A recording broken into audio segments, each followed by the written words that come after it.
Good morning, everybody. Now, today's lecture on developmental anomalies of face and development of palate and its anomalies. In the last lecture, we have seen the development of face from 5 processes. That means from the frontonasal process to maxillary process, which arises from the mandibular arch, and to mandibular process, which are the continuation of the mandibular arch. Now, developmental anomalies of face. First, that is the hair lip.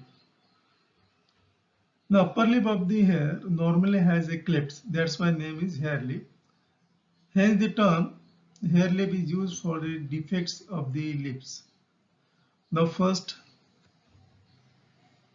unilateral hair lip. This unilateral hair lip, it is caused by the failure of the fusion of maxillary process with the medial nasal process on one side. That is the unilateral hair lip. Now, second is the bilateral hair lip. In this condition, there is a failure of fusion of both the maxillary process with the medial nasal process. That's why we get the bilateral hair lip. Now, third one is the midline cleft of the upper lip. Here is the defective development of the lowermost part of the frontonasal process, which may give rise to midline defect of the upper lip. That is the midline cleft of the upper lip. Now, cleft of lower lip. In this condition, when two mandibular processes do not fuse with each other, the lower lip shows a defect in midline. The defect usually extends into the jaw.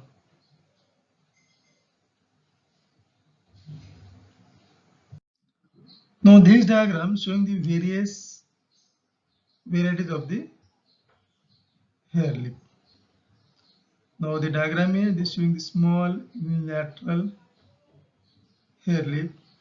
Now, diagram B, this again showing the unilateral hair lip, which extend up to just below the nostril of the nose. Now, this is the third diagram. Again, this is unilateral hair lip, which extend up to the nostril. This defect is due to the failure of the fusion of the maxillary process with the medial nasal process. What is the defect? Defect is the failure of the fusion of the maxillary process with the medial nasal process.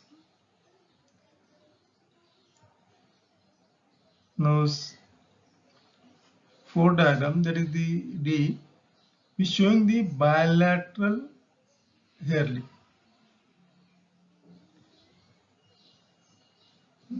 This is the bilateral.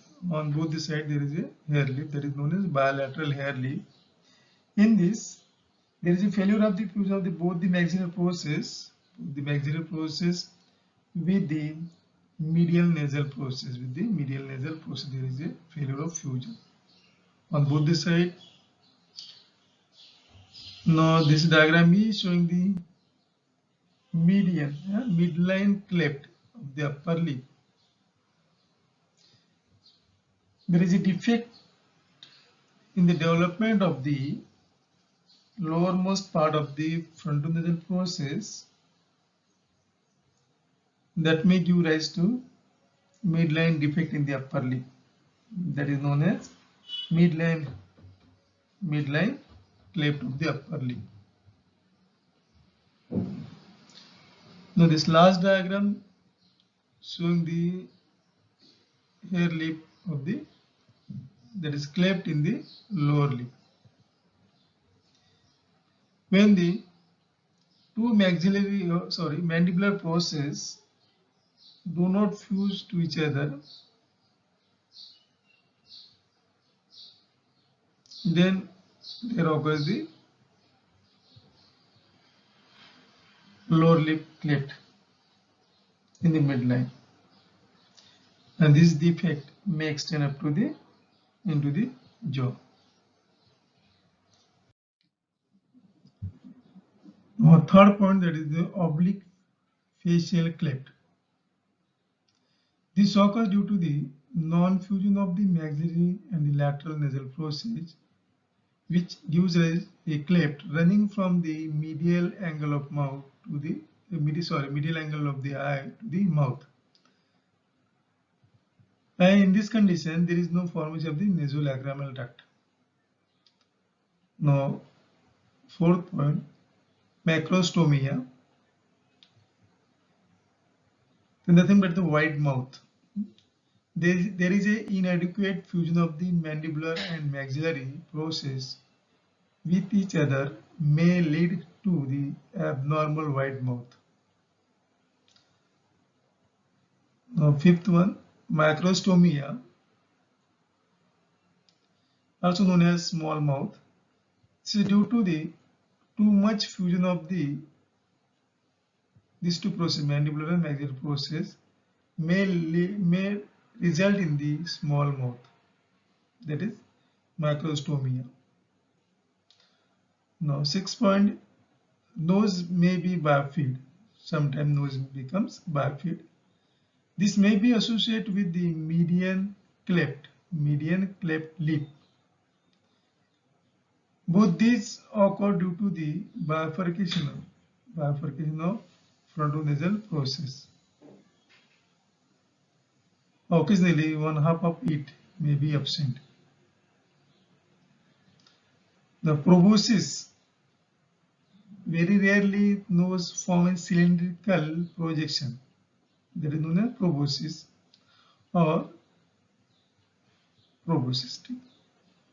This proboscis jutting out from just below the forehead, and this anomaly may sometimes affect one half of the nose, and it is usually associated with the fusion of the two eyes, that is known as cyclops. Now, oblique facial cleft, which extend from the medial angle of eye to the mouth. This oblique facial cleft is formed by the non-fusion of maxillary process with the lateral nasal process. In this condition, there is the absence of the nasolacrimal duct. Now, this diagram, that is known as macrostomia, wide mouth, and this condition occurs because of the inadequate fusion of the maxillary process with the mandibular process. That's why we get the wide mouth or the macrostomia. Now, this diagram is showing the small mouth, that is known as macrostomia. In this condition, there is a too much fusion of the maxillary process with the mandibular process. That's why we get the small mouth. Okay. Now, this diagram showing the proboscis. Very rarely, nose forms a cylindrical projection or proboscis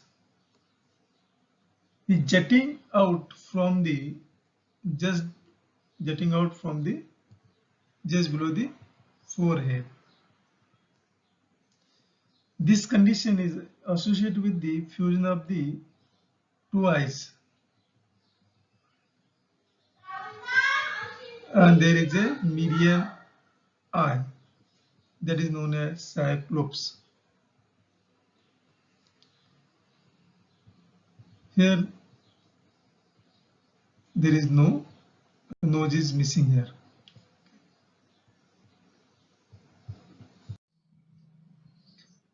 Now, mandibulofacial dysostosis, it is also known as teacher Collins syndrome or the first arch syndrome. The entire first arch may remain underdeveloped on one or both these sides.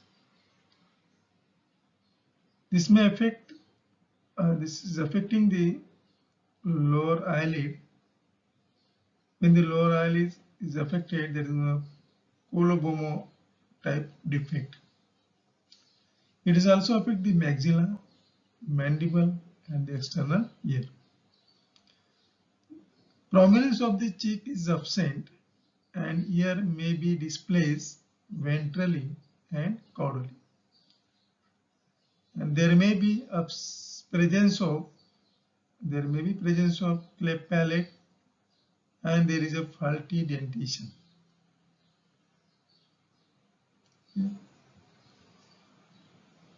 What we get in the teacher cooling syndrome, the first arch may remain underdeveloped,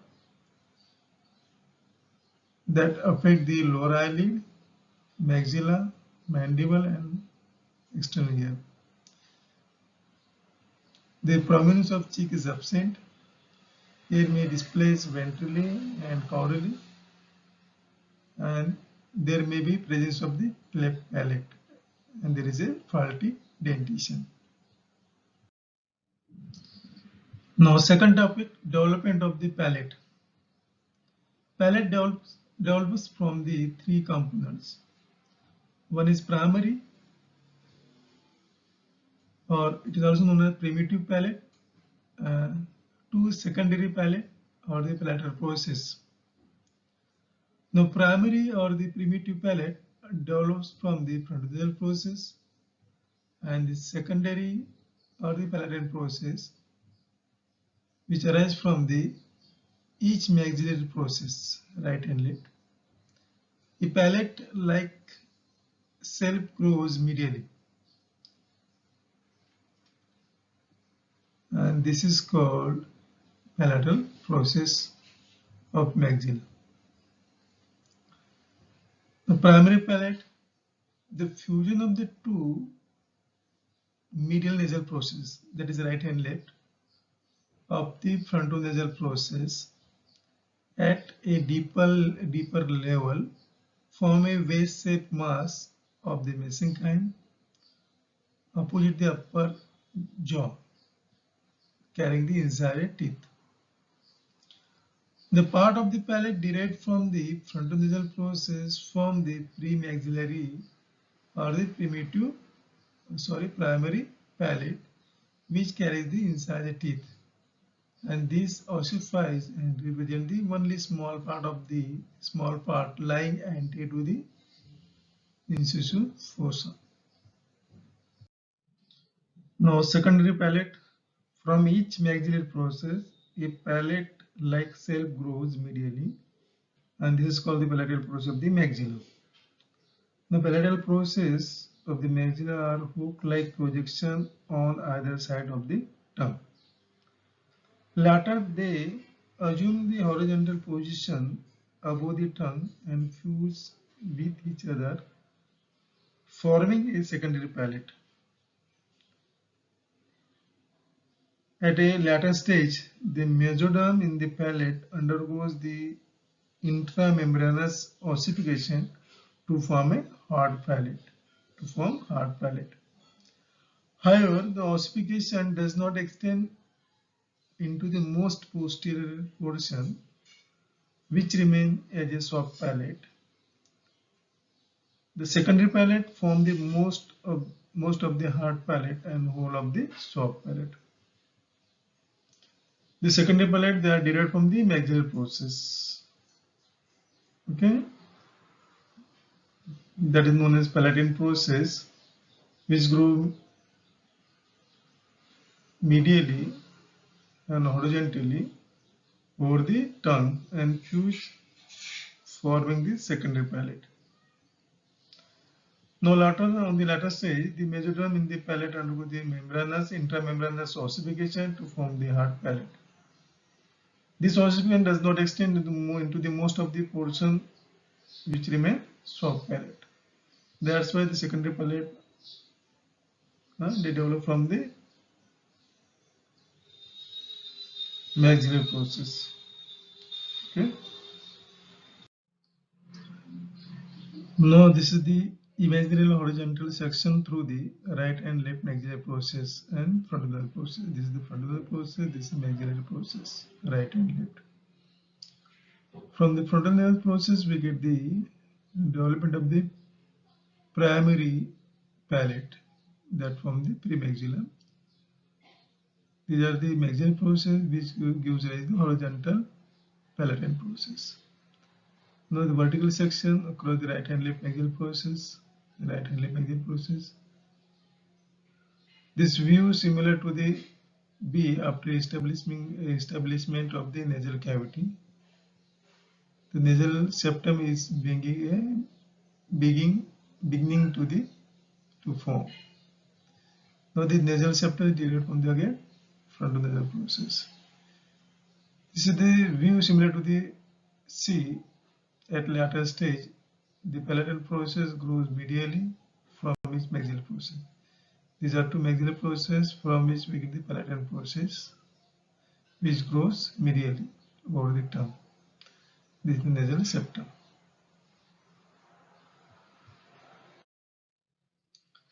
Now this is the horizontal section through the maxillary process. These are the right and left maxillary process. This is the frontal nasal process. And this is the primitive position of the nasal septum. Now the frontal nasal process which gives rise the median part of the upper lip, and backward it form a primary or the primitive palate which gives rise the premaxilla. Now this maxillary process, right and left, they gives rise horizontal process, that is known as palatine process, which grow medially and horizontally over the tongue and they fuse to form a palate.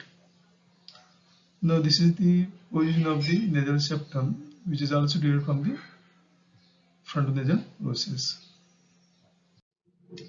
Now the soft palate, which is derived from the fused maxillary process, is invaded by the muscles migrating from the first arch, that is tensor palati, and from the fourth arch, muscle fourth, that is the levator palati, palatoglossus, palatopharyngeus, and the musculi.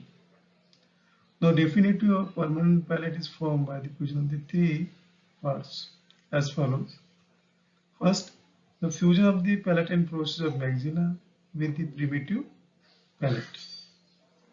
Now palatal process they are derived from the maxilla and the primitive palate derived from the frontonasal process. Each palatal process fuses with the posterior margin of the primitive palate in a Y-shaped manner. Each limb of the Y-shape extends between the lateral incisor and the canine teeth. The junction of these two components in the midline is represented by the incisio fossa. Now the fusion of the both palatine process of the maxilla. Two palatine processes fuse with each other in the midline. Their fusion begins anteriorly and proceed backward. Now the fusion of the primitive palate with the palatine process of the maxilla.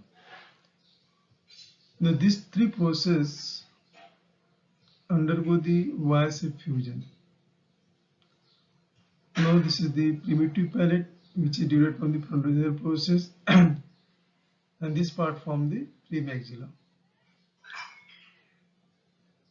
These are two where palatine process that derived from maxillary process. Now these two palatine process and the primitive palate undergo the Y-shaped fusion. The most of the palate undergo the intermembranous ossification, but the posterior most part of this palate, which is divided of the intermembranous ossification, that's why it forms the soft palate. Now the fusion of the palatal process with the nasal septum. The medial edge of the palatal process fused with three lower edge of the nasal septum, thus separating the two nasal cavities from each other and from the mouth.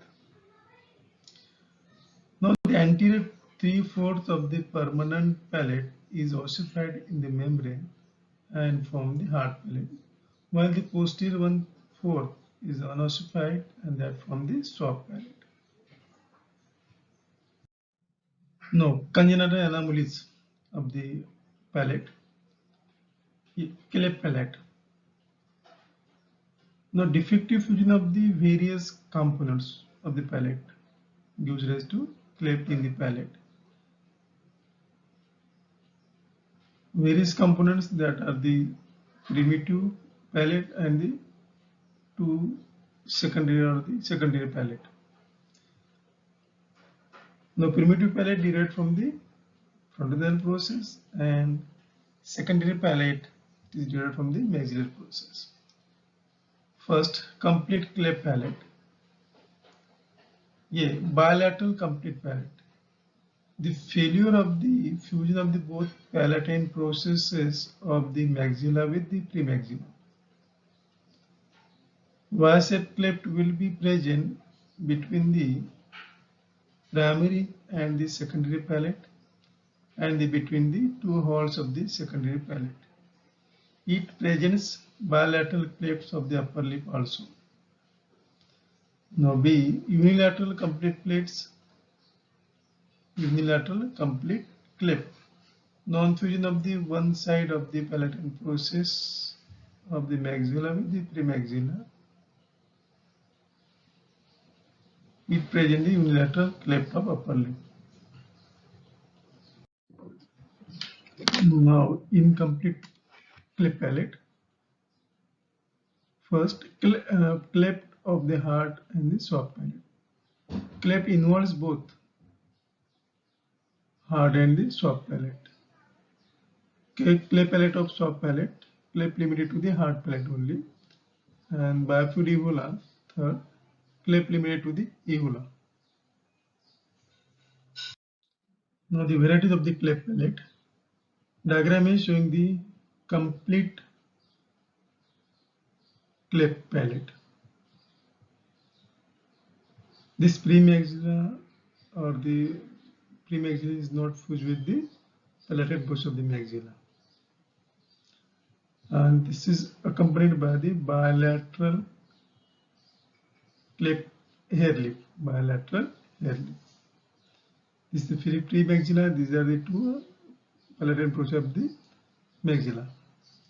Now this is the unilateral, complete unilateral cleft palate. In this diagram, this premaxilla are fused with the left palatal portion of the maxilla, while the right palatal portion is not fused with the premaxilla, and it is accompanied with the unilateral hair lip. Now in this diagram, there is a cleft of hard palate and soft palate. Now diagram D is showing this cleft palate of the soft palate only, and this diagram showing the cleft in the uvula. Okay.